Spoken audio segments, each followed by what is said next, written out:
Marika ny voka dehibe any koa zareo teo anivon'ny hevitra kely ambony orona sabotsina mena toy izao ny akon'izay.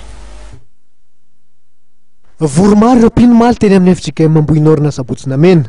Fotoana dehibe tokoa no natrehana dia ny fankalazana ny voka dehibe hetsika fanao isa-taona ao anivon'ny fiangonana. Nanamarika ny fotoana ny fanompoam-bavaka lehibe niarana tamin'ny zanaky ny fiangonana sy zanaka am-pelezana. Entina naingana ny mpino hitondra ny anjara birikina amin'ny fanatanterahana ireo ezaka ataon'ny fiangonana tokoa ny vokatra voangana aorian'izao ho hetsika zao. Marina moa fa ny hetsika izay hotratrarina dia eo amin'ny 25 millions FMZ.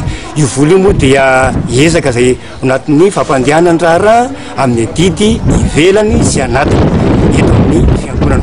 Maloha zany dia misy ny hetsika izay hotanterahana ao zany ny taratasy vokatra izay ataon'ny kristianina tsirairay avy. Ary eo ankoa ny vokatry ny tany izay raha malala moa fa zao amin'ny toerana ity dia eo ny mpamboly sy publika dia miezaka ny kristianina rehetra atosa zany adidy apetraka Andriamanitra amin'ny tsirairay avy izany. Dia ao koa moa zany ny anjara biriky izay ataon'ny kristianina tsirairay avy tahaka an'izany ao ny fikarakarana ny fiangonana, fantokonana ny fiangonana ao zany. Dia misy moa mparopon'Andriamanitra izay matateraka izany dia ao ihany koa indrindra fikarakarana ny tontolo iainana moa zany ny famitana izao fanadiovana ny toeram-pitiovana izao dia misy natateraka an'izany. Nanamarika ny fotoana ny fiarahabanan'ny filoham-pirenena Andriamatoa Horatsonary Mampianina Hery ho tratran'ny fetin'ny ray. Zanaky ny fiangonana tokoa ny filoham-pirenena.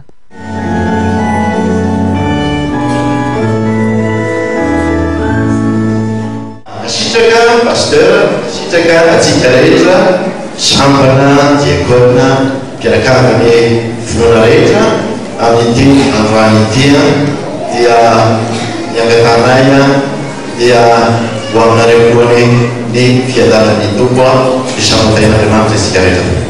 Efa nilaza sady ny birao am-piangonana vo tanterahana amin'ny alahadimy novambra ho avy zao ny fetin'ny taranaka.